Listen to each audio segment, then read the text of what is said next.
My name is Andrew Gabriel, and I am the Vice President here at Langham Court Theatre. On behalf of the entire theatre, I'd like to welcome you all to the 2024 Victoria Festival of Authors. Good morning, Michelle. To get everything started, I'm going to introduce you to Isabel Jones. She's the Vice President of the Festival of Authors.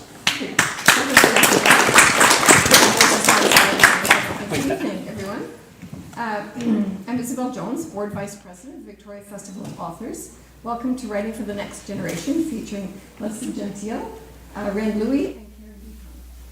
Victoria Festival Authors and Langham Court Theatre are located on the traditional ancestral territories of the Lekwungen people, also known as the Songhees and the Squamish region. We acknowledge the ancestors, hereditary leaders, and matriarchs, as well as the creators from these lands, and give thanks for the privilege of living and working here. We're committed to serving as learners and listeners. We thank our funders and sponsors, the Canadian Council of the Arts, the BC Arts Council, and the Province of British Columbia. Sorry, I was just there the other day. British Columbia, the CRD, the City of Victoria, the Victoria Foundation, Access Copyright, Langham Court Theatre, and Munro's Books. Thanks also to the Writers' Union of Canada, who sponsored Leslie's appearance at our festival. Thank you to Mo's Home Collection and Poppy's Floral Art for providing our background. There'll be a 15-minute intermission midway through this event. The concession will be open, but please note no beverages are allowed in the theater. There are 2 gender-neutral bathrooms across the hall. Closed captioning is provided and can be accessed through your phone or tablet. Please ask a volunteer for the Wi-Fi password and the URL link. At the end of the event, books will be available for purchase and signing. So this panel was curated by Nadia Kamo. Nadia is Red River Métis, Cree, Sioux, Ukrainian, and French through her mother's family, and Acadian from her father's. She works for the Victoria Native Friendship Centre as the administrative assistant for the Community Action and Learning Department in the Bruce Parisian Library, where she's able to help foster reconciliation within communities across Victoria. Nadia was born and has grown up on the traditional territory of the Lekwungen people.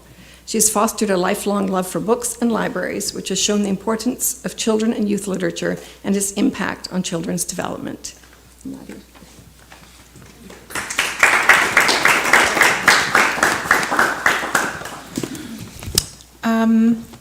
Thank you so much for attending this panel. As was mentioned, I do work at a library, and through the library, I actually get to read to our daycare kids at the center every once in a while. And I don't know if any of you guys are reading children's books lately, but they are amazing.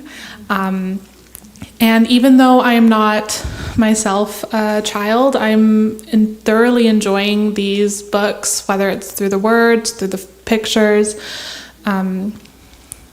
They really showcase the importance of those first kind of introductions to literature that our kids and our next generation are exposed to. And I'm really excited that I got to curate a panel that kind of showcases that. And I hope everybody enjoys it. It's my honor to introduce our moderator for the panel, Joseph Kakwinokanansam. Joseph is a member of the James Smith Cree Nation, a graduate of SFU's Writers Studio, and the author of the novel My Indian Summer. He continues to write on the unceded territory of the Sioux First Nation.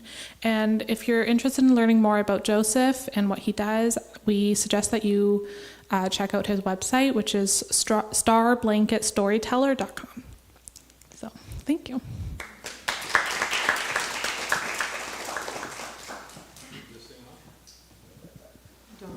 Don't push the buttons.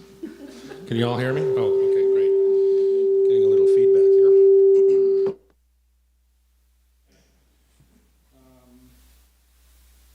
I think when it comes to children's books, especially Indigenous children's books, for me anyway, seeing More Indigenous books in libraries, in bookstores, it gives me hope. Gives me hope for the future, gives me hope for the younger generations, and hope for humanity. Because I believe that the Indigenous ways are truly going to help us, navigate out of this environmental and social mess we've got ourselves into. I'm going to get right into it, because I actually am very curious about these books and about the authors and the importance of. I mean, I think I understand it in a certain way, the importance of Indigenous writings, but from a children's author's perspective. My first question, writing for the next generation, what are the authors trying to say to the next generation, to future generations? Is the target audience just Indigenous people, Indigenous children? And I have in my notes here, I see question 5. And there are a lot of eyes on these books before they actually meet the market. There's editors, there's critics, there's the illustrators. What's the feedback like? from non-Indigenous, people who are, and you guys can choose who wants to answer this one first, but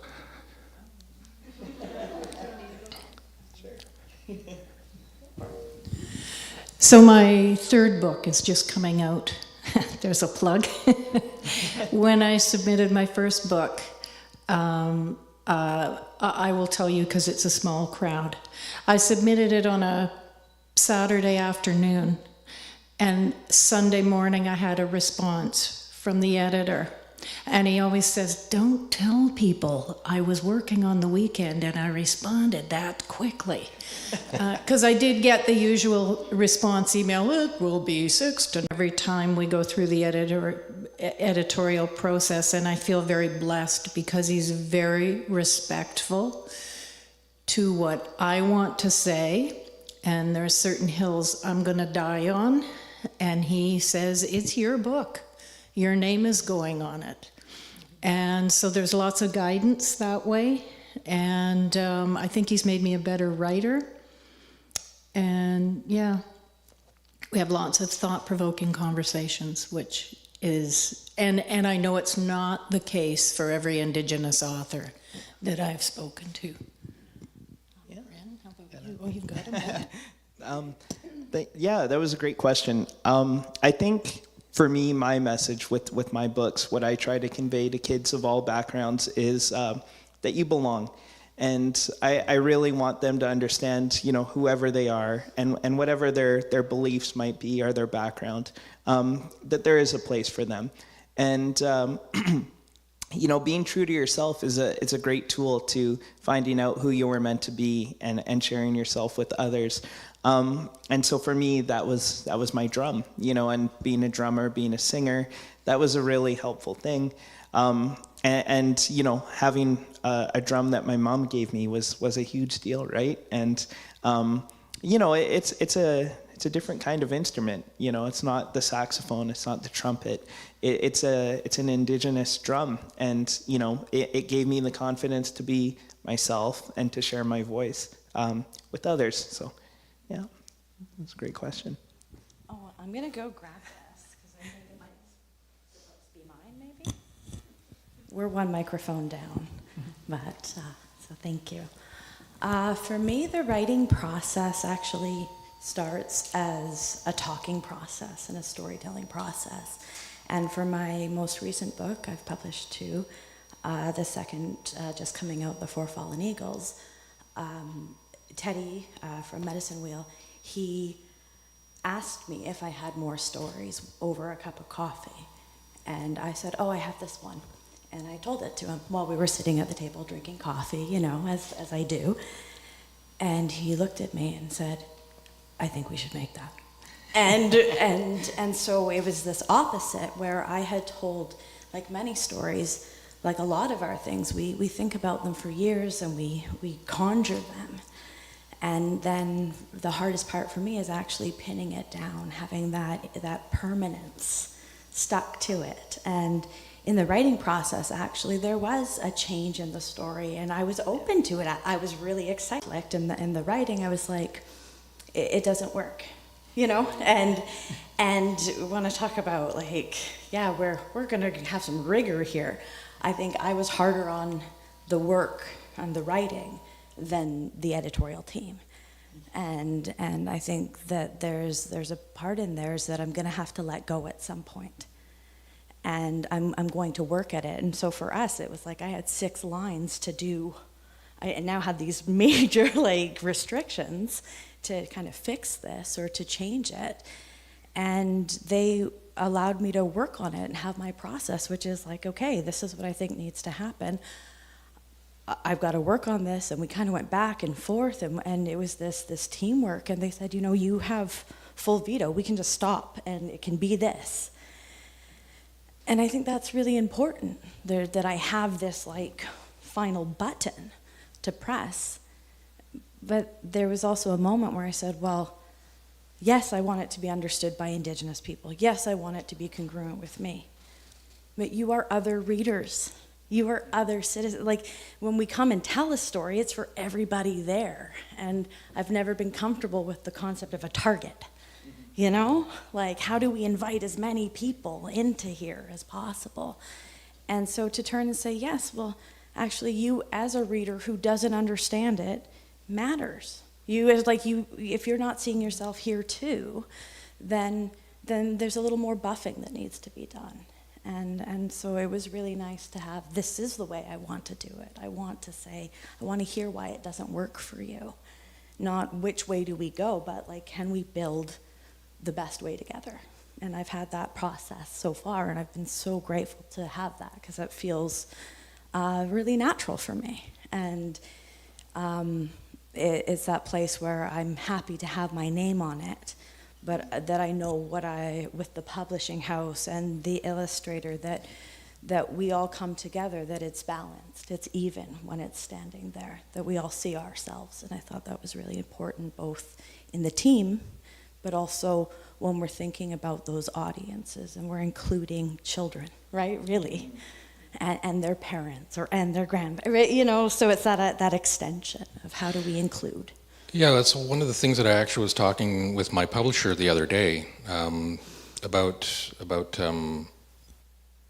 children's books and how difficult they are actually to write. You have to say a lot with a few words, and the illustrator has to tell a story. And I was wondering, like, I mean, in terms of the illustrations, book covers. How did you, like, was there any conflict? Was there any well, we want it this way, and in terms of, listening to that drum inside your chest, because we're all born with a drum, and that's our heart, and that's a Cree teaching. But, hills to die on, and feeling like you're including everybody.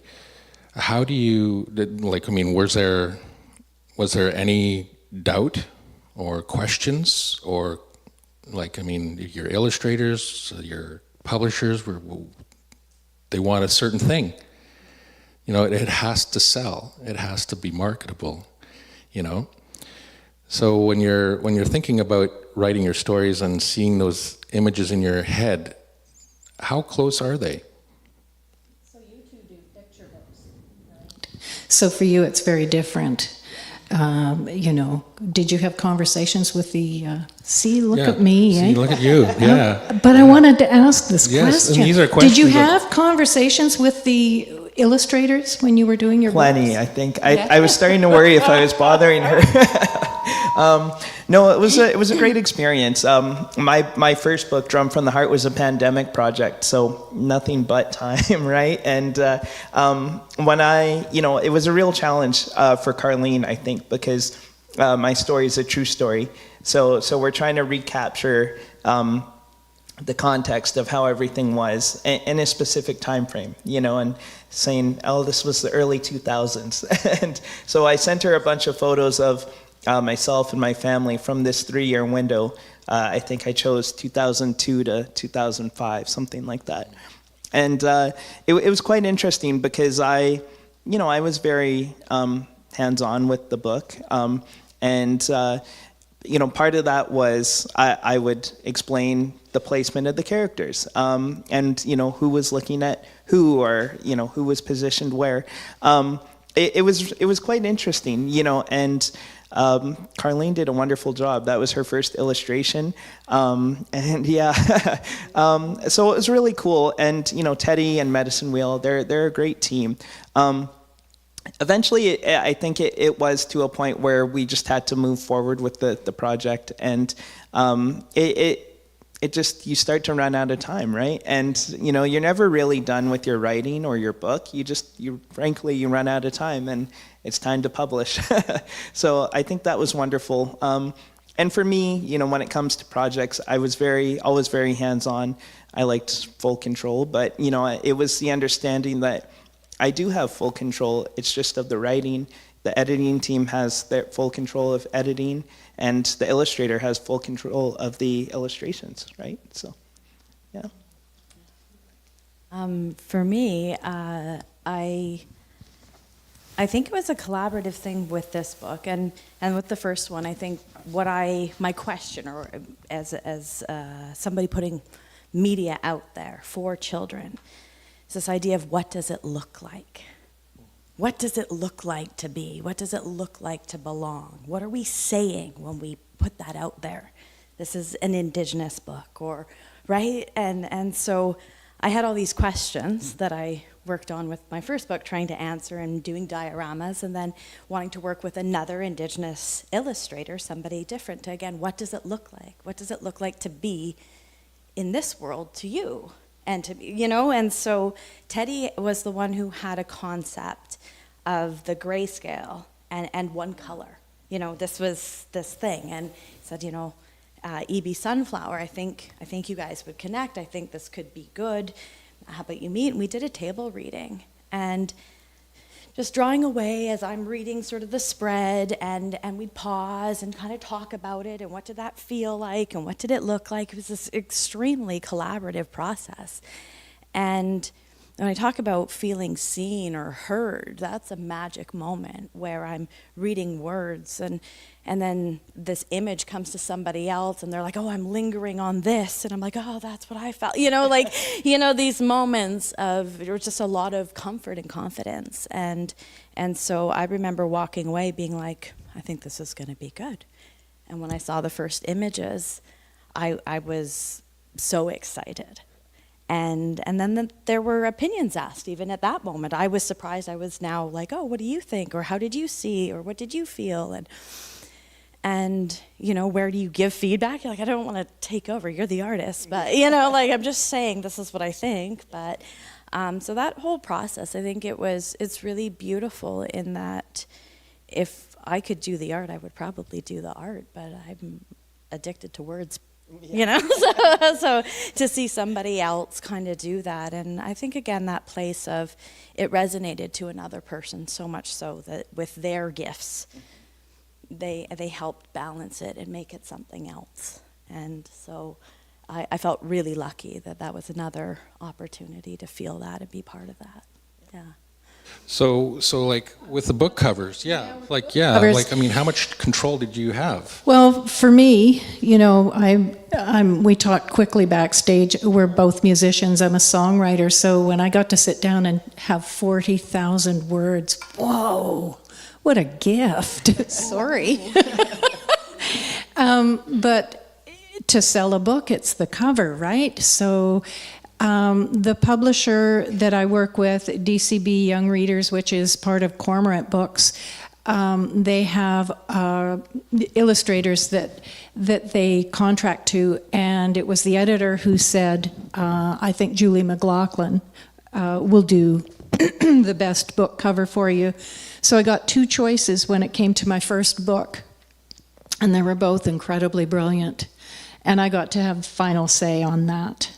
And then when it came to Seamus the Urban Res Dog PI, he is loosely based on all the family dogs we had, and I sent her a picture of one dog we had named Skipper, and so we sent her the image, and she read the book, which was very cool, and she came up with this, and when they sent it to me, I cried and laughed at the same time. I burst into tears because I looked into his eyes and she just caught him. And she just caught his soul and his spirit. And so there were a few sketches I got, and the editor said, this is the one I like, and this is why I like it best. And I fortunately agreed with him. But yeah, we did get input. Yeah, I think it would be a nightmare if you didn't. Yes. Yeah, for sure. It's like back to the drawing board, no pun intended, but kind of. But being able to have the license to be able to say no, given that power to say no, and yeah, but there are those, there's a timeline.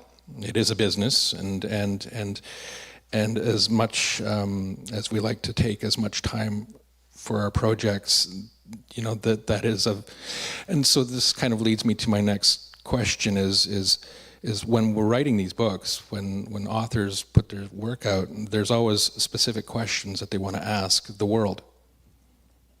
And if we just go down the line, Leslie, let's start with you. And let's start with Seamus, the res dog PI. What specifically were you trying to ask the world? I know it's a very general question, but you can get a very specific answer sometimes. All of my books thematically deal with racism and bullying. And this was my opportunity for this dog to have the stage, and he gives his feelings and thoughts on racism. So I think I wanted to ask the world to just reflect on bullying and racism and be honest about any prejudices you may have. And, you know, Seamus says, I don't get this, why some of the neighbors don't like us because we're Indigenous. Because, you know, I take dogs. Some of us are white, some of us are black, some of us are red, yellow, or a combination. And I just go by whether a dog's, you know, a snarling mutt ready to bite or a friendly pooch. And I figure it should be the same with people. And so that's kind of my philosophy. And I just wanted the world to give pause and reflect on that. Now, do you think that was partly because, you know, man's best friend is a dog, and that, you know, dogs have that ability to be able to reflect our humanity? You know, they're definitely they're loyal. Yep. You know, yes. And so, yeah, the challenges of writing from a dog's POV. I mean, I would have found that just almost impossible. I think you're a wordsmith and a god for doing it, because honestly, I couldn't have done it myself. I was the weird person in the neighborhood who was obsessed with everyone's dogs for about 10 months. I would go to a park and zero in at a dog and go and talk to the dog and then talk to the owner and ask what breed they were and what mix they were, because I was trying to find, you know, who Seamus was, and I really connected with dogs. Seamus certainly wasn't a poodle. No. If anybody's read the book, there's this nasty poodle, and I don't know if I've ever met a nice poodle in my life. I don't know, and I'm not, you know, like, I mean, I'm sorry to all the people who own poodles and like poodles. I think they can be cute from a distance, but I don't know a one poodle that hasn't tried to bite me. And I'm a nice guy, but yeah. So, what are the other messages? Do you think that you were like? Do you? Oh yeah. You know, really, I guess it was an opportunity to show the world, as an Indigenous family, you know, how do we love each other, and how do we support each other while embracing our culture, and. I really encourage other families to have that moment of reflection too within their own self, you know, and you know, what are they teaching their kids about who they are, where they come from? You know, one question we always mention is, you know, what does your last name mean, and what kind of food did your family eat?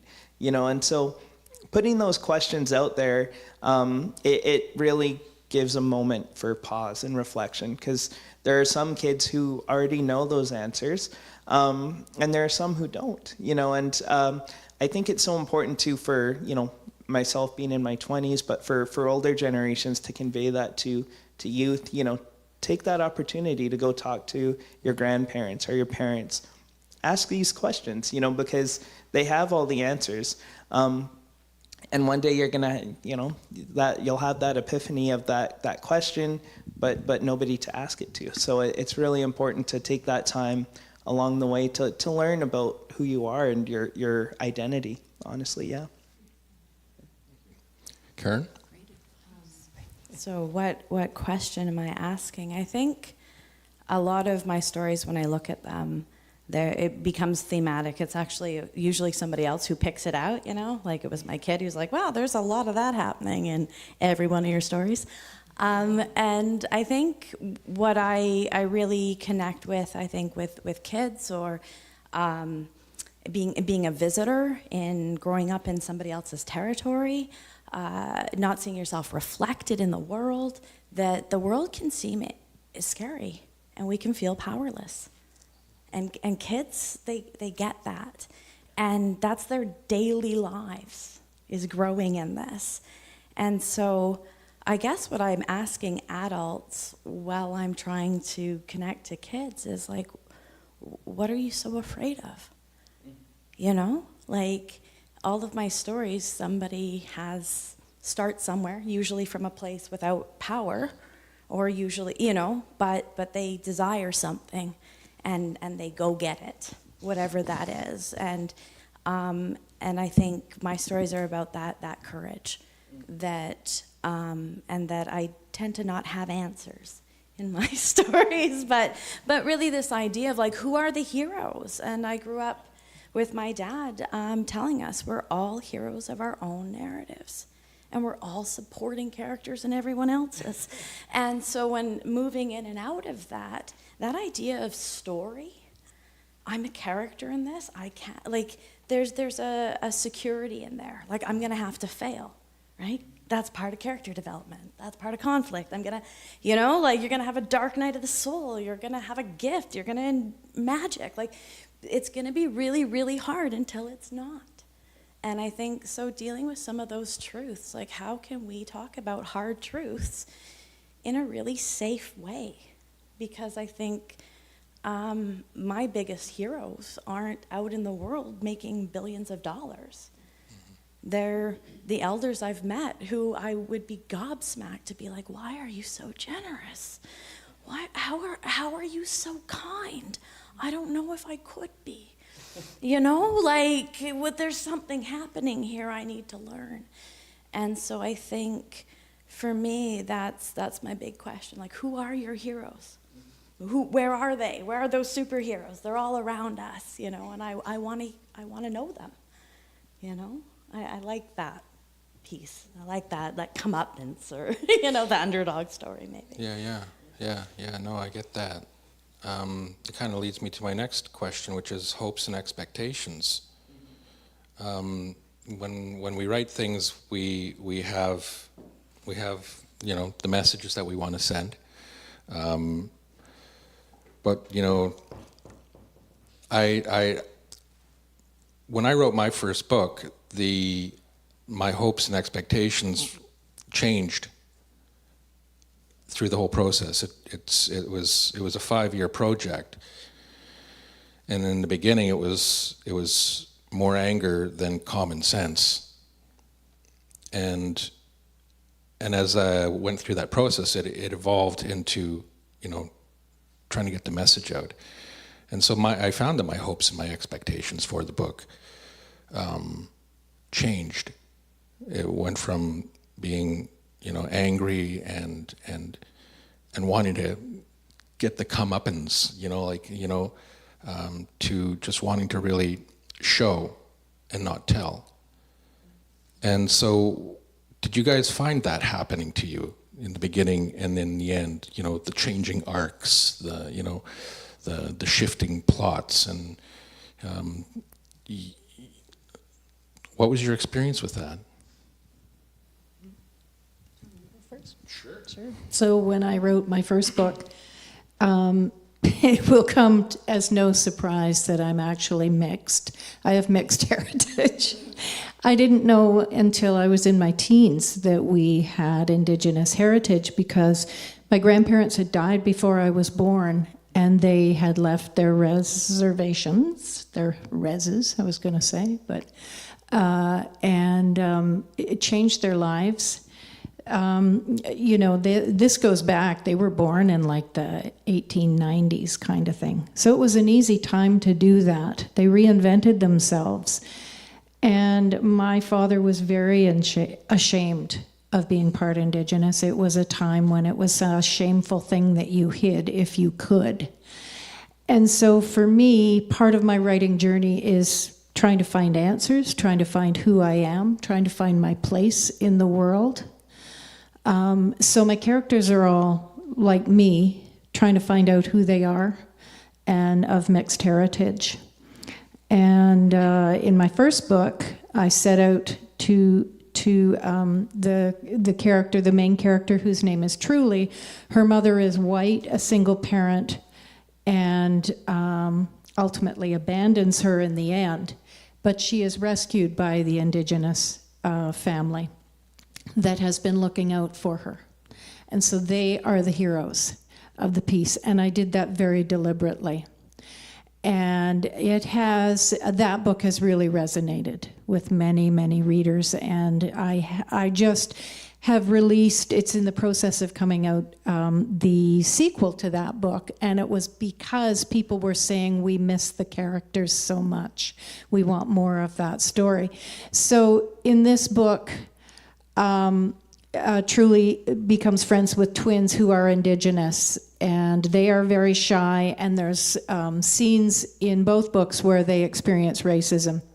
And I wanted kids to see this is what it's like to be an Indigenous person, and here, these are the things you will hear and see on a daily basis. And I rewrote a lot of that book so that they stand up to it at one point. And that felt really good to put that in. And yeah, that's kind of where that evolved. And I will say, I was at a local middle school. I was asked to come in and do some readings and talk about racism and bullying. And in one of the groups that came through, it was a French immersion group, and there was only one Indigenous student there. And as I'm reading these scenes of racism, my heart's breaking, thinking, God, she's got no ally there. And she's on her own. And am I triggering anything? Well, she hung back at the end, even though she was going to be late for her next class. And we chatted for a few minutes, and I said, I'm really grateful you stayed back because I was worried about you, and I'm so sorry. And she said, it's okay. And she gave me a very sad, resigned smile and said, you just described every day of my life in this place. So even though my story was set in 1978, there are things that haven't changed. So if I can make someone stop and give pause and think about how their words or actions could be that cruel knife into someone's soul or their heart, then I've done my job as an author. This is a great question, and a great answer as well. For me, I think it was a little different because I was retelling a true story. And so we had all these plot points that actually happened in the retelling of this story. And so you start to ask yourself, well, what makes a good story? And so eventually, and you talked about this, but taking your power. So what came to mind for me was, what if I got my drum first and then started singing, rather than I started singing and then I got a drum, which was actually what happened. So just moving that one plot point ahead, one pace, and that small switch made for a great story, I think. And it was that, that ability to pivot with the narrative and to be a little creative. It made for a great book, I think. And I always love when I visit schools and kids resonate with the other characters in the story. Even if they don't have the biggest role compared to myself, I'm really happy with that. And especially in September, there's always a love for my grandma's character, because kids are thinking about it, and so they ask, well, did you go to residential school, or did your mom or your grandma? So I tell them, well, my grandma went to day school, and mom didn't, I didn't. But for grandma to see that change in her lifetime, it's a huge deal. Being in day school, but then having a grandson who drums and sings, could have been a huge deal to her, and I'll never fully understand how much that might have meant to her, but, for her to see this book be published as well, it was a huge deal, and she really loved that, right? And, I met people who have known my grandma since she was a little girl. And the one lady told me, she said, your grandma and I sat next to each other in day school. And that's so cool that now you're an author. And so it's moments like that where you really realize, how much of a difference just writing can make, and what it will mean to other people. Yeah. Now I have to follow up 2 good answers. So I think I grew up not knowing a lot and not with a ton of confidence, like a very timid person. And reading and writing was so difficult. I have dyslexia. And I worked really hard, but I knew stuff. I was an Indigenous person, and I had that little kid mentality where probably every home's the same, we all say utensils or not silverware or so on and so forth, right? And so words always befuddled me, like, isn't that the same thing? What does that really mean? And I knew about Japanese internment camps. I knew about that there were schools, or that I got status, or that my dad was in the US military. And so these things that weren't common and shared in the general population. But with light skin and green eyes and saying, well, this is true, and people, how? No, that's not true. And I'd encounter people who would, basically, if they didn't know it, I was wrong. And so I worked so hard to be undeniable, right? Like undeniable. I fact checked. I learned to argue the case. And when it was too hard, I journaled, right? That was my space where things could be true. And as I grew up and realized every time I'm telling my story, or why I kept a journal, was that it's so hard to tell your story without incriminating others, right? Without telling someone else's story, and do you have permission for that? Or what if nobody believes me? And then how much of my life I had to prove my indigeneity by somebody else's stereotype. I was like, do I even want to be out there? Right? And so starting to do orature, to storytell, to say that we can say more words than we can spell. We can know more words in context than we can maybe define independently. And so this idea of, I started working in almost like allegory and looking at our traditional stories and looking at metaphor and saying, like, how can I tell my story or our story or whatever without implicating somebody or incriminating, or whatnot, right? Like, how do I share this in a good way, in alignment with how I was raised, and feel congruent? How do I feel good about that? And I went to school for creative writing as well in my journey of things. It's always a back and forth with school. I love it, but it's overwhelming. And with Four Fallen Eagles, it was a gift to students. It was, for me, I was leaving, and this is what I've learned from you. And this action of permission and a retelling for years before it was ever written. And when I said, okay, it is an allegory, well, it's not just their story. I don't have the right to tell their story. How is this our story?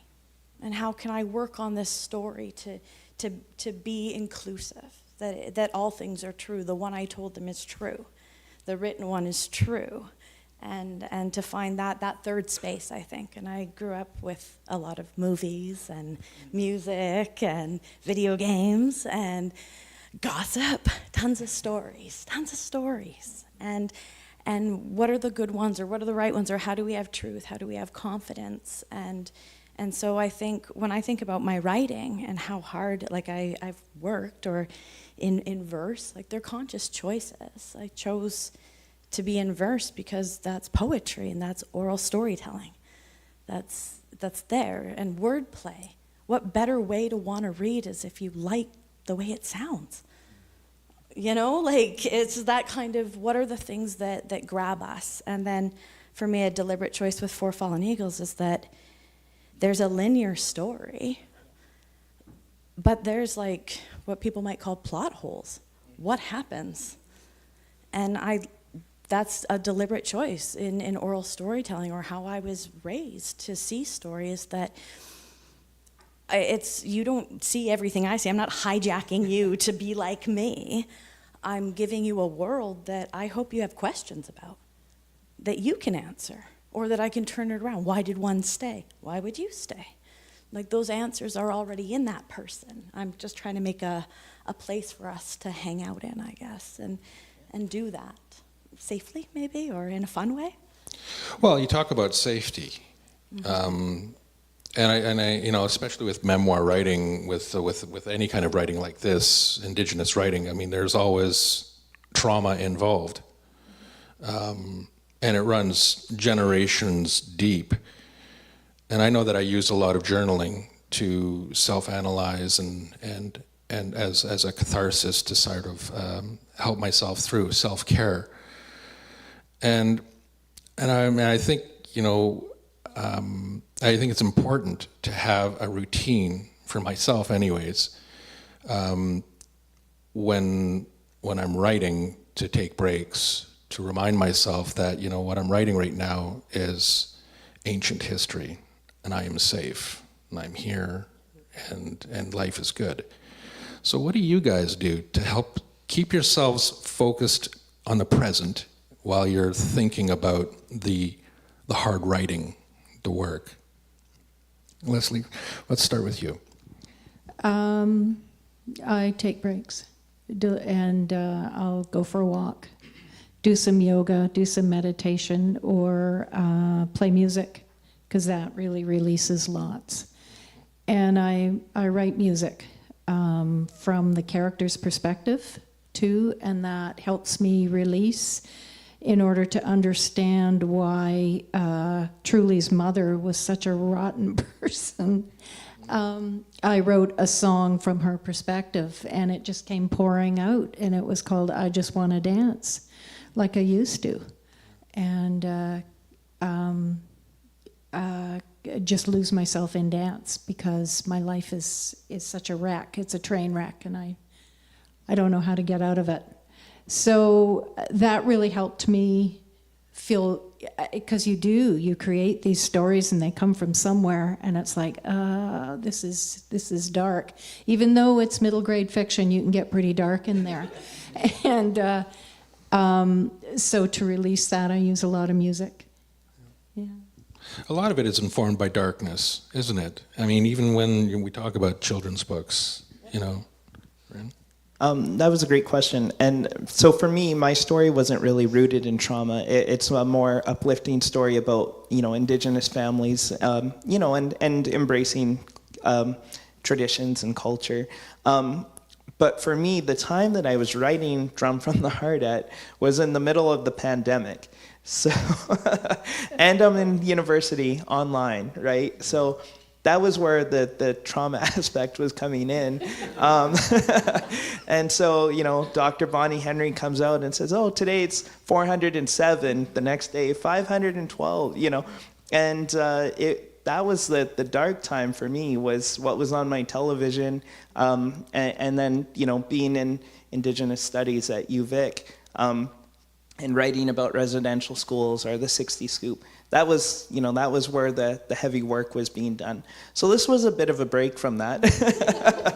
And it was really nice to have something to do that was positive and uplifting. But then again, you know, you're online doing your university classes, you know, say till 4 o'clock, and then have dinner, maybe 6 o'clock I start my writing, and I would write till, you know, 7, 8 o'clock sometimes.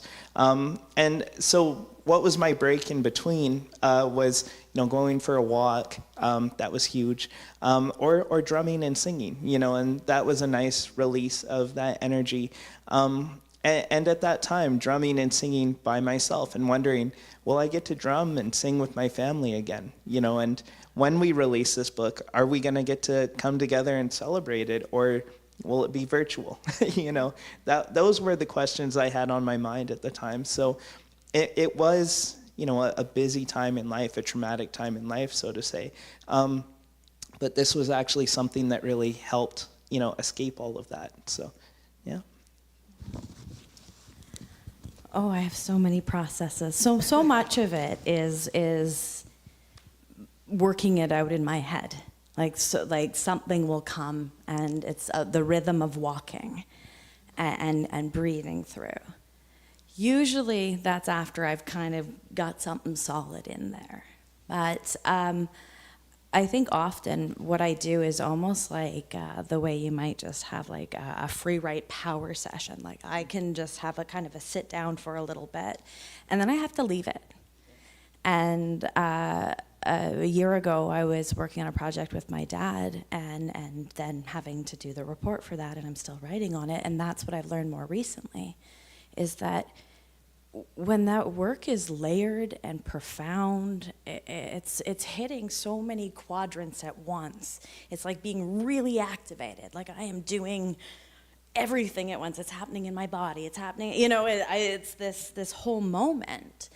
And then to kind of release from it, to let it be somewhere else. It's almost like giving myself a bit of a permission to just breathe my own breath for a bit.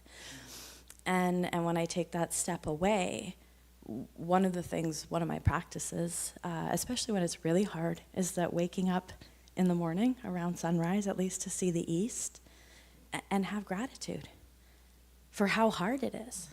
Because I know where I stand. Even the hardest of my days, each generation it was exponentially harder. And yet it's so beautiful. There's so much creativity. There's so much humor. There's so many gifts that I can have a moment where I'm like, okay, this is so much. And I can have a kind of funny moment with myself where like, oh, it's so hard for you. You better go on your phone. Oh, poor you. Do you have to do this magical thing you get to do?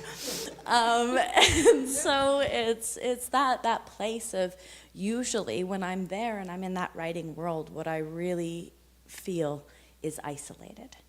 And that's when I know that out of balance. I write or storytell to connect, and when it goes too far, I'm too far away. And so again, to just be back in myself in a good way, in a way that I'm choosing, right? I'm choosing to go for this walk. I'm choosing to have this cup of tea. I'm not like, oh, I have an hour, like to really actually be grateful for that moment, because I know that this opportunity, no matter how hard it has been for me, was nowhere available before me. And so I dance between the two, that I get to do this. I get to have this hard work. If this is going to be my struggle, I'm glad it's this one, And it's a gift, right? Like the benefit of it is that I get to be in the presence of kids, And show them, an alternative. Well, yeah, and I think that idea of survivance, I love the grit. I love the kind of beautiful ugly that is those worlds, and to show that, I think that creativity through it, that beauty in it, that they're both allowed to be there. They don't have to be separate, Great answers. We kind of touched on one of my questions here. I was thinking,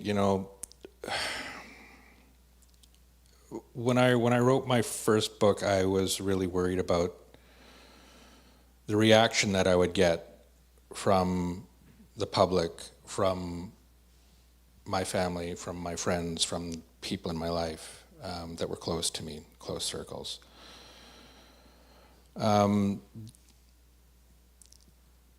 It wasn't what I expected. Did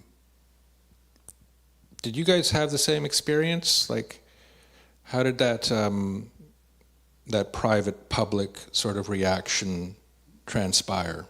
And was it like what you expected? I didn't really tell anyone that I was writing a book. That's a good way to go. You know, I just thought, I've always wanted to write a book. I think I should just sit down and do it and see what happens. And I told very few people. My daughter, I was sending her chapters and getting her feedback, and she would say, okay, I really like this, and that would be, no, that's not working for me. And fortunately, she was right. We agreed on that. And I mean, I think my husband knew. I told a few people, but I'll tell you an interesting thing. You've probably experienced this. You tell people you're a songwriter, they go, oh, really cool. And then if you tell people, well, I'm writing a book, they go, oh yeah. So it's very different. So when the book got accepted, it was like, well, that wasn't supposed to happen. You know, what do I do now? So it was terrifying. It really was, because I bared my soul creatively and I just let it go, and it was like, you don't know where it's going to land or what's going to happen.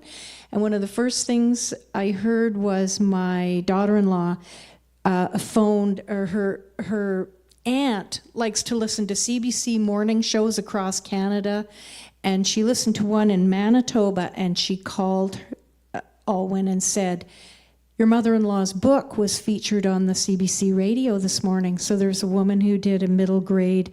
During COVID, she did a middle grade online book club for kids to keep them connected. She was a librarian, which was really cool.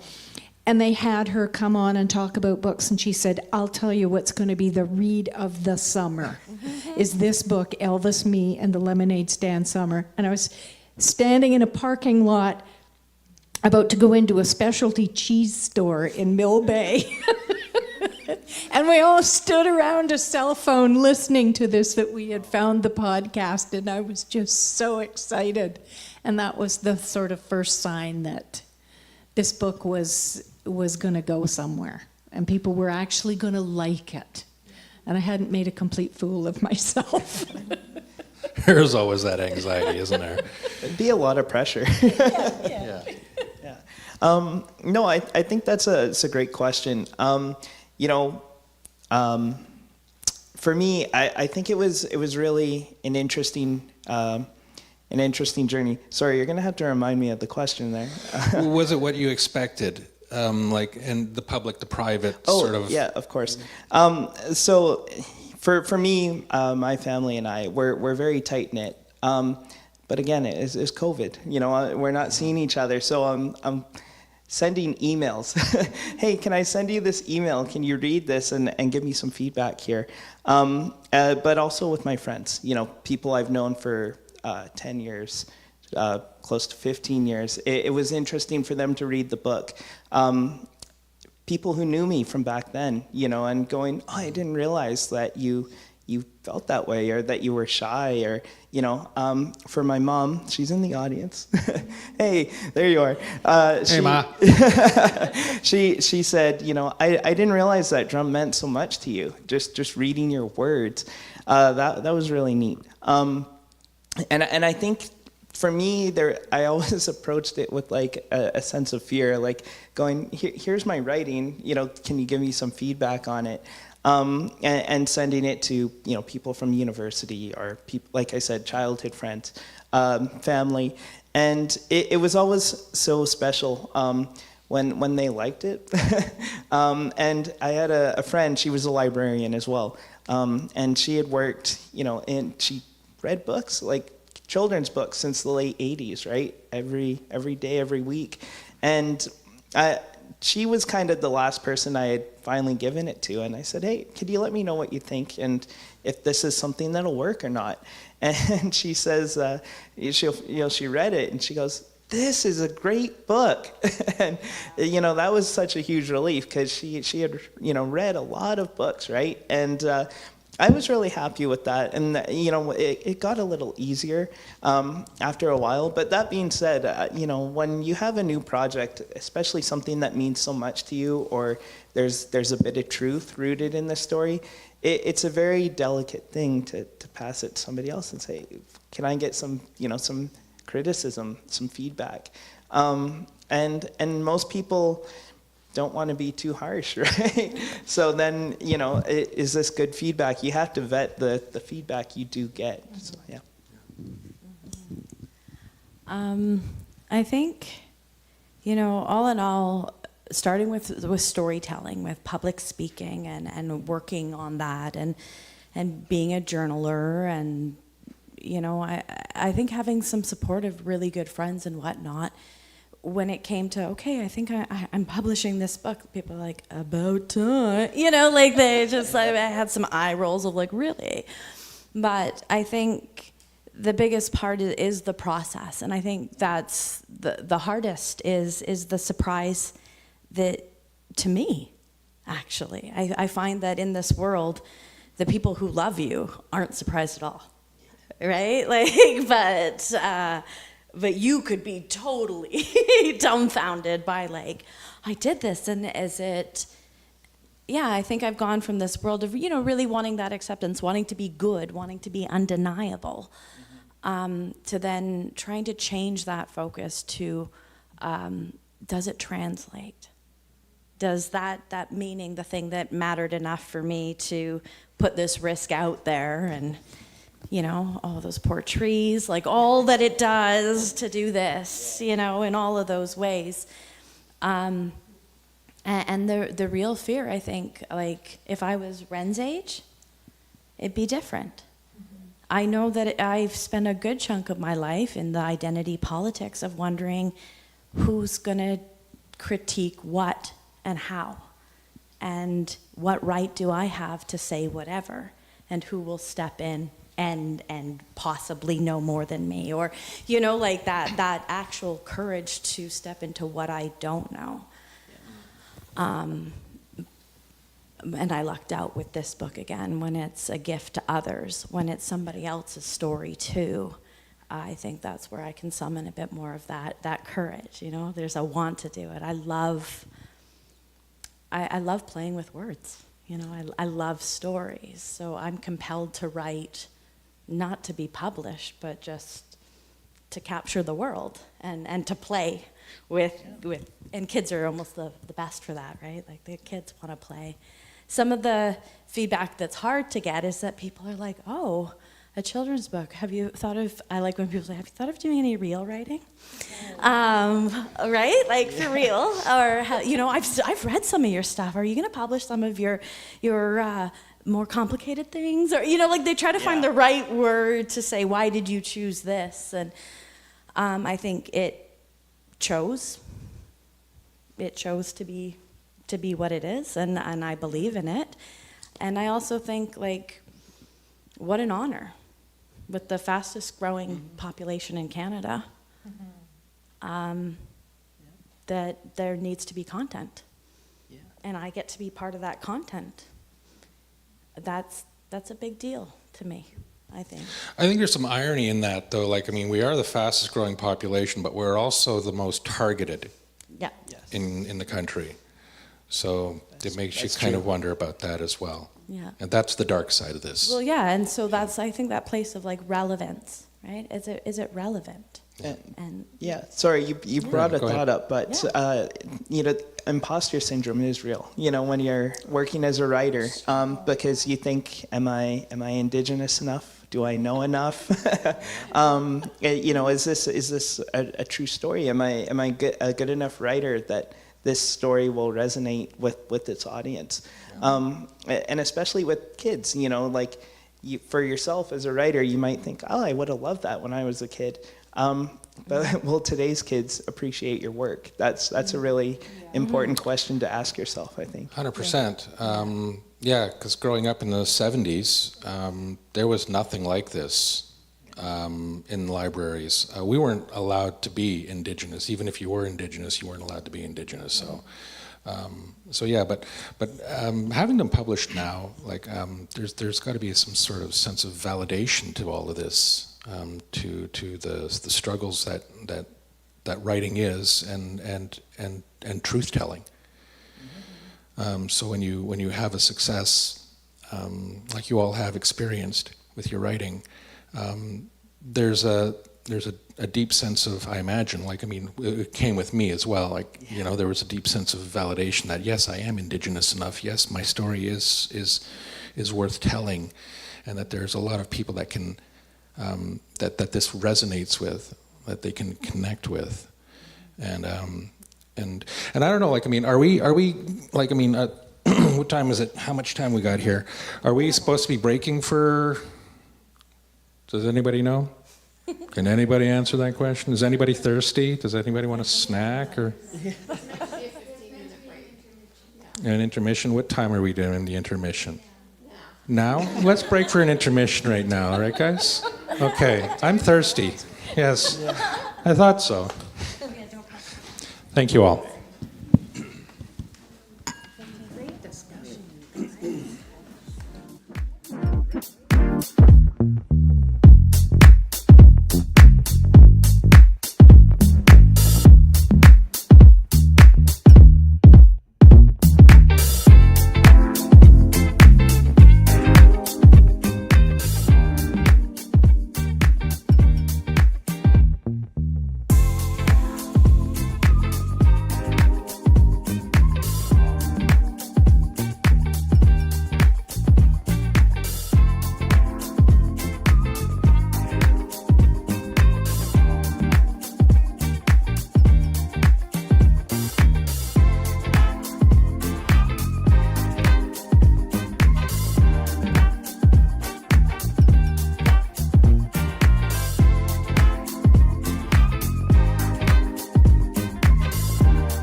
We just had a really huge, awesome blab right now.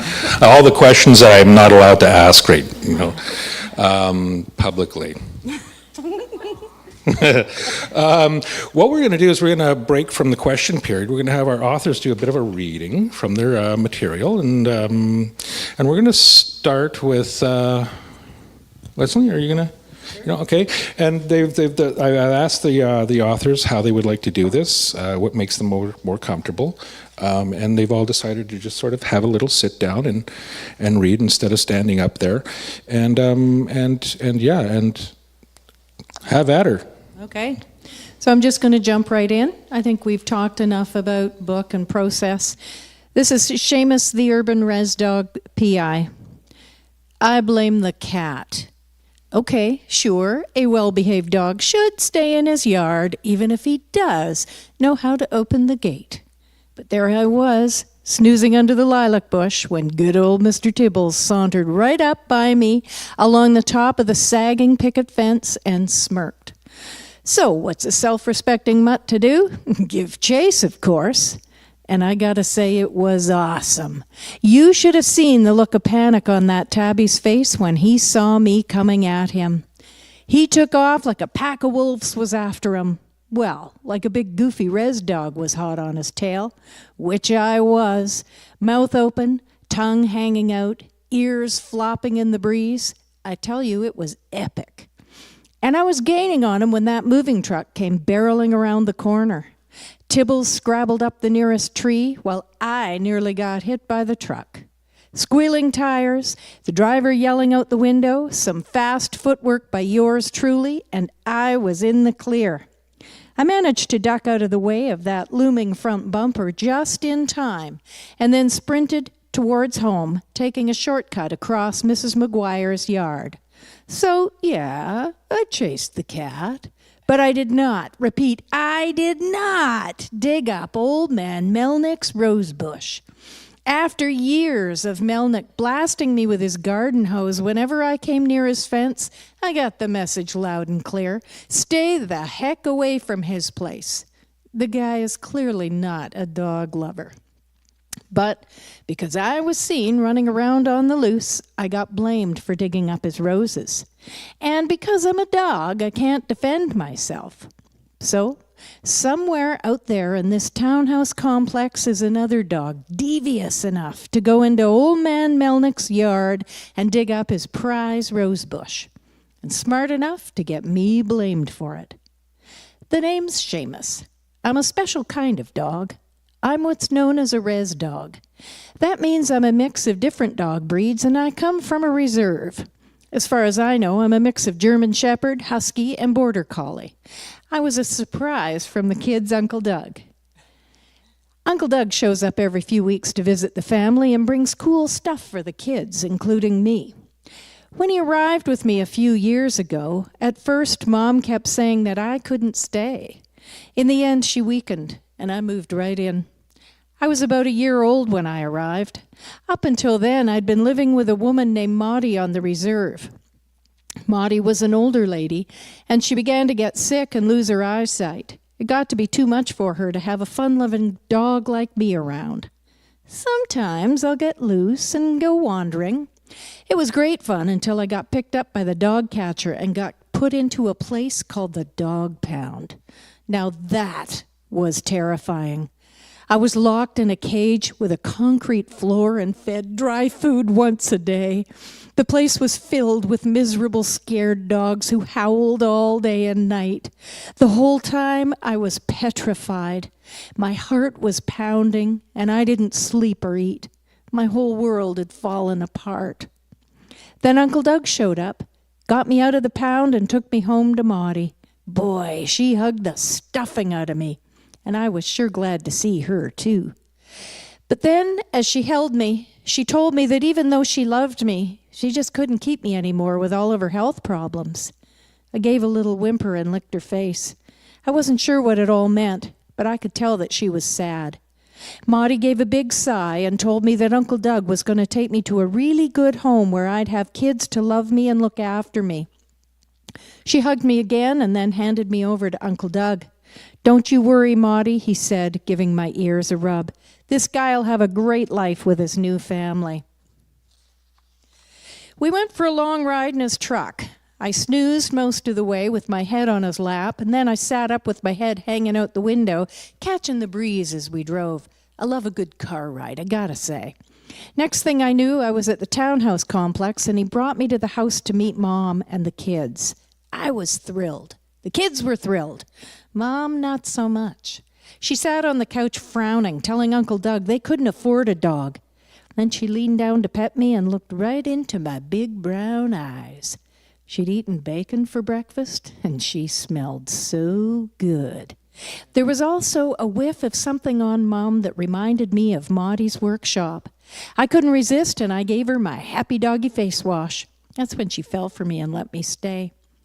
"I'll show Rainey and Cole how to train him so he'll become a really well-behaved dog," said Uncle Doug. I was a little offended by that, since I considered myself to be a pretty good dog already. But if it meant I could stay with those kids, I was open to a little training, seeing as it usually comes with a steady supply of treats. Originally, Maudie had named me Amos, but Mom said, "Why don't we call him Seamus instead? Because I can tell, sooner or later, this dog is going to shame us." The kids and Uncle Doug laughed delightedly, and I grinned happily at them all, just thrilled to be out of doggy jail. The name Seamus stuck. And I'm not going to lie, there may have been the odd time that I've caused a wee bit of embarrassment for Mom and the kids. Let's just say it's part of my charm. My family is what humans call indigenous or native, and we all come from the same reserve. A few years back, a whole block of the townhouse complex opened up to Indigenous families who were living in the city for something called an urban Indigenous housing project. So now there are two lines of townhouses that face each other across the laneway, with us Indigenous families living on one side and all the other people living on the other side facing us. Mom calls them settlers, and some of them don't seem to like us native families. The only reason I can figure is just because we look different, which doesn't make a lot of sense to me, but hey, what would I know? I'm just a dog.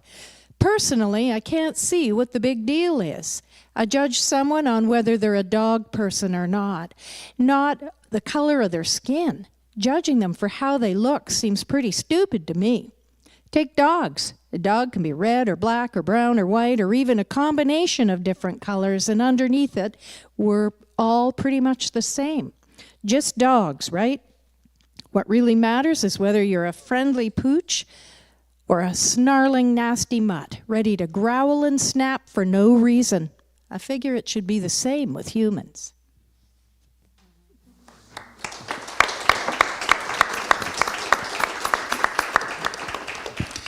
So Ren, are you going to go next? Yeah, and we're just talking. So Karen's going to show them the illustrations to make it easy. I'm glad I brought my copy. Yeah. So this is my book, Teaching to the Drum, and as I shared, it's a true story about myself. And just real quick, so this is an adaptation of my first book, Drum from the Heart. And you touched on this earlier, but some of the feedback you get from friends and family. And I have a good buddy. I've known him for 15 years. He's got siblings that are maybe 20 years younger than us, something like that. And he said, my little sister loves your book, and she wants to read it every night. I said, oh, good. He goes, it's a little long, though.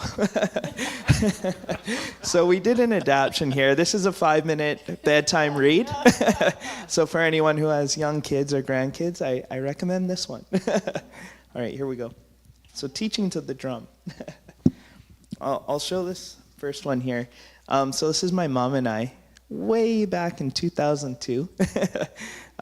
It says, to my grandmother Wika and my late grandfather Ted, thank you for everything.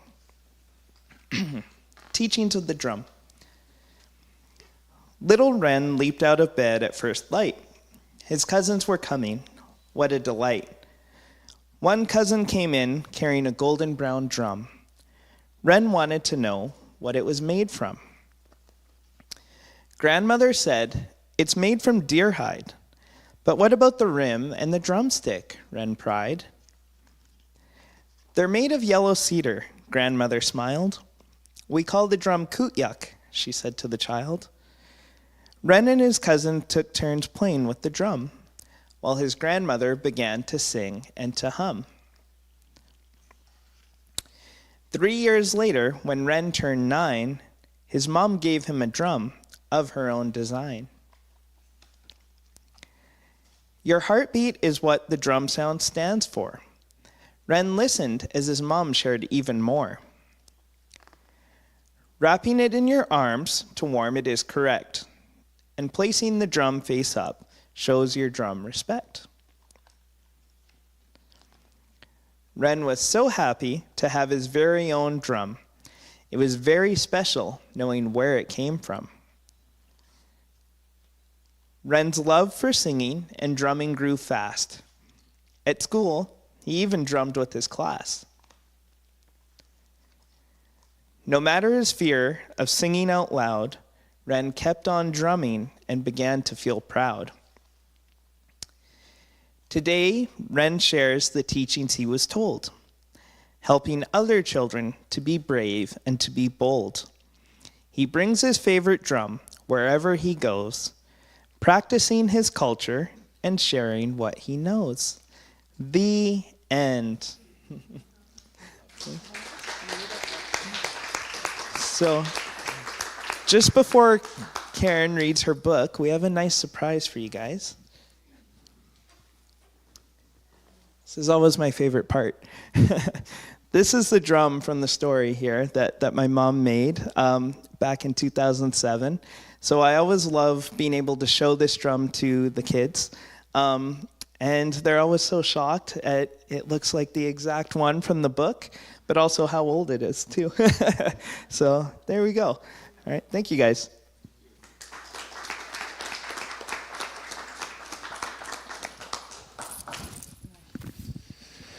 All right, you're up, Karen.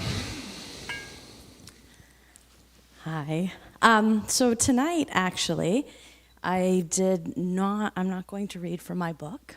I'm going to read a ballad that I wrote, and it's part of that inspiration, this book, and more about wordplay and poetry.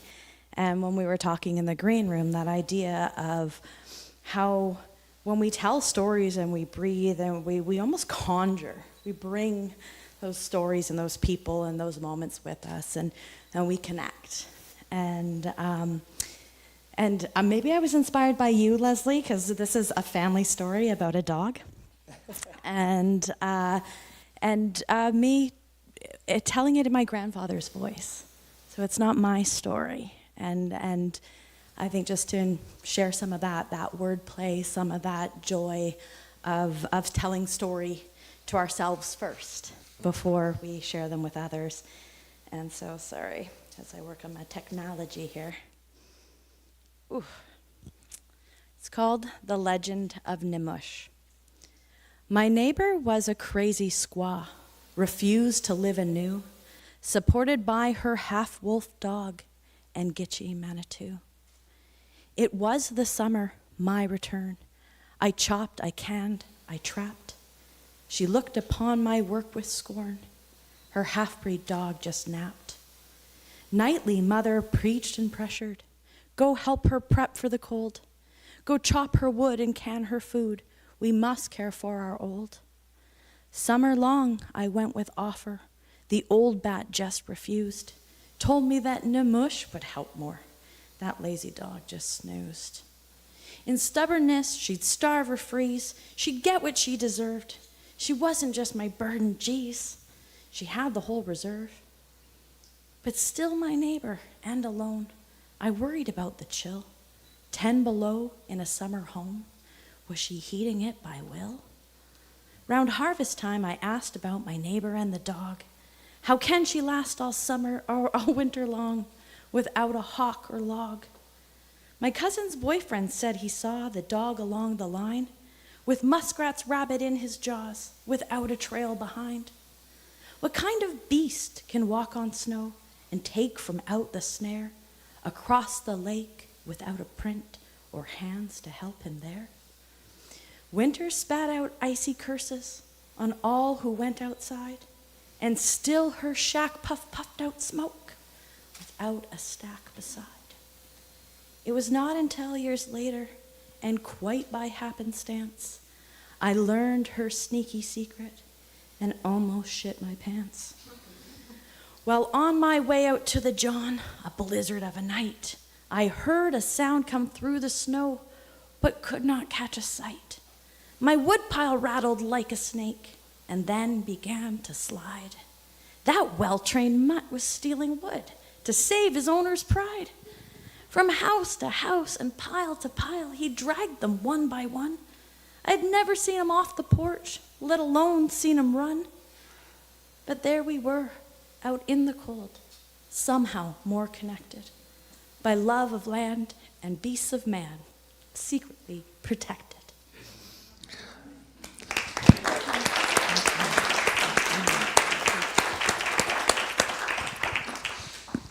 Well, that was absolutely lovely. What inspired that poem? Well, so my dad had a half-wolf dog the family had inherited from their neighbor, an Indigenous woman who only spoke Anishinaabe-Moan. And when she passed on, this is true, this is her dog, that's what she had trained him. He had trained him to take care of her, and she refused help from anybody. But everybody knew how to help her. And so this way that it was. And so when she passed, my family inherited the dog. And so there was this joke, this story I grew up with, this dog, the stories of the dog, the joke, and that the dog was bilingual, right? Like, and it'd be like, dog speaks more Indian than you. The dog speaks more English than you, right? Like, that this dog is the hero. And I think when I, like, those legends, the things that are the amazing magic or the romance or that really, in writing for the next generation and thinking about that, what's come before me, who comes after me. But that part of the truth that's like it's for all of us, we all want that, I think, to connect those ways, to kind of belong. And for me, that's a territory I didn't grow up in. I grew up out here in BC, and I grew up in Hosainish territory. And so those stories were about belonging and connecting to the family that passed while I was very young in a space that I didn't have access to, and then the courage it took to go into those spaces and hear more stories, and the courage of not knowing, I think, of bravely not knowing. And I think with that poem, that was a start of giving myself permission to be curious and to imagine and to connect. And hopefully inspire people too to do the same, to love those stories. Yeah. Wonderful. Speechless. I love that poem. That is it published? No. Oh. So we all witnessed something very special tonight, guys. I want y'all to know that, right? This when writers do this kind of shit, it's, it's a very special moment. You're getting a glimpse into something that's coming a little bit later on down the road. I can see it already. How much time have we got, guys?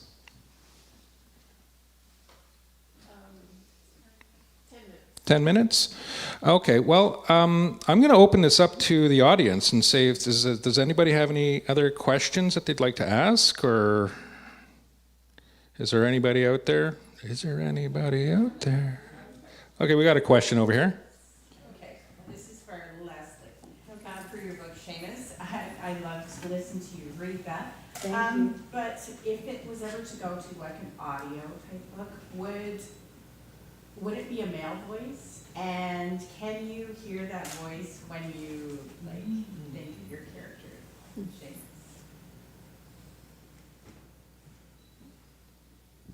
Wow. Great question. Yeah. That is a really great question, because he is a male dog, of course, but I think he's young, so I don't think it would be a man. I think it would be a young, I hear it as a young guy. Yeah. Ren. Yeah, totally. Can you channel your inner Seamus for me? Yeah. Yeah. So I don't hear an adult male voice. I hear a young guy. Yeah. Does he have an Indigenous accent? Just saying. No, he's urban. Indigenous or He's an urban res dog. Urban so, res dog, you know, yes, he's got a kind of urban accent. Yeah. Does he speak any other languages? You may. Any other questions out there? Because I got a couple. Real myself. quick, sorry, can I share a story Yeah, based on please. audiobooks? Yes. So when we filmed recorded our audiobooks, it was the same session, same studio. And so I read Drum from the Heart, and Karen had read Corn Chief. the Corn Chief, yes. And Karen's super talented, right? She goes first, and she reads one take, just perfect, right? Now it's my turn. We're doing great for studio time, by the way. Like, we're supposed to be there for 2-3 hours, and she just did hers in one take. It's only 2:05 or something. So okay, we'll be out of here. It'll be a breeze, Yeah.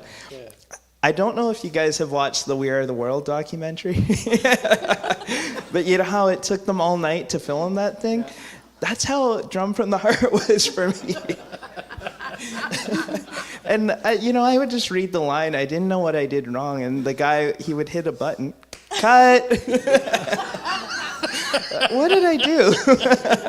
Is that really why you did the shortened version? Oh, absolutely. Yes. And if you want to hear the audiobook for Teachings of the Drum, it's not available yet. So, yeah, it's a lot of work. Yeah. Any other questions? Okay, I have more questions. Oh, you have a question back there? No? Okay. I have more questions. Now, the importance of children's books and passing on Indigenous culture, get them curious. I'm reading you some of my journaling notes here from my journal here. Some of the things that my publisher and I talked about. It's get them curious at a young age, and show children the tools of their people, language, culture, and that language and culture are both tethered together. They are one and the same. Without one, you can't have the other. So how important is it for you to have, this is just a general question, I'm opening up the field here because we've only got, maybe 5 minutes left, but how important is it for you guys to include Indigenous language in with your cultural knowledge? Yeah, that's a great question. Well, I'm looking at you, Ren. Yes. Yeah. So I have just one word in my stories, and that's kutyuk, which is something my grandma taught me from such a young age. And it actually really does mean the sound the drum makes. So you think of those two syllables, kutyuk, and you can hear that in the drum. And I thought that was really neat. It's the only word we used, and it was so fitting to include in the story, I thought. But, when it comes to a lot of Indigenous literature, you quickly realize the land, the language, and the stories are all interconnected, and they feed off of each other, right? And I had an experience a couple of years ago, again, still in the pandemic here, but I had submitted just a rough draft of a manuscript for a competition, and that they asked for it to be in that format, and the character's name was grandmother in my Indigenous language, and for them they were saying it was too complicated to say. That was the feedback I got, was, oh, that's a complicated word, and I it's interesting because as much as there is room for us in the world of literature, there isn't. It's, can you do this in a way we understand and will appreciate? This is one of those things that I've been discussing with some of my cousins and family as well, and some of my Indigenous mentors. Daryl J. McLeod, actually, and I, we did talk a lot about this, about telling the Indigenous story in the Indigenous way. And you know, like, he purposefully put in, you know, Cree words that were really difficult to pronounce, because it's forcing, you know, people to look and read and slow down and really understand. And I think that's really important, because, you know, Leslie, you talked about hills and dying on those hills, and language is one of those things where, when I wrote my book as well, that was the hill that I was dying on. You're not taking that language away. Yeah. So it is really important. It is really, and it's a simple word in my mind, but numiiksu, that's how we say grandmother, numiiksu. And Kolkum. yeah. And so that was actually the advice. Maybe we can pivot and call her Cookum. Well, I'm not from that culture. Yeah, you know? that's Cree, baby. Yeah, That's Cree. You so got your own grandma. It would have took away from the story, in my opinion. But yeah, It doesn't make it any. It doesn't. You know, there's a certain legitimacy that loses. Yeah. When you start using those. like pan-indigenizing. Exactly, painting us Yeah. with pan-indigeneity and painting us all with the same damn brush. Yeah. It's like there's 6,000 different indigenous groups in Canada, and we all have different stories, and we all have different experiences. And the eerie thing about it is many of those experiences are very relative and comparable. Yes, exactly. Yeah. So I think that brings us up to about the close. Yeah. I want to thank you all for coming out. I want to thank the Victoria Festival of Authors for supporting Indigenous writing and Indigenous writers, and for making this all possible. Thank you all so much for taking the time to come out as well. Thank you all. Thank you, guys.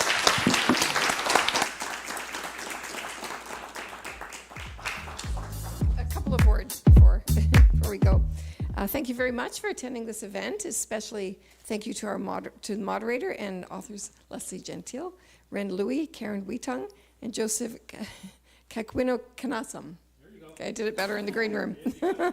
If you're interested in purchasing books by the authors, they're still available on the Monroe's book table, and the authors will be available to sign for you. There's still many more festival events coming up, so please refer to your program. Our website features Q&As with all the authors participating in VFA 2024, and a place for you to sign up for our newsletter. So please do refer to victoriafestivalofauthors.ca. If you'd like to support the festival in another way, please follow us on Facebook and Instagram, and encourage your friends to attend one of our upcoming events. You can also make a tax-deductible donation to Victoria Festival of Authors through our website or on VFA's page at Canada Helps. Your donations are instrumental in ensuring VFA remains an engaging, accessible, and sustainable festival. We hope to see you again. Thank you, everyone.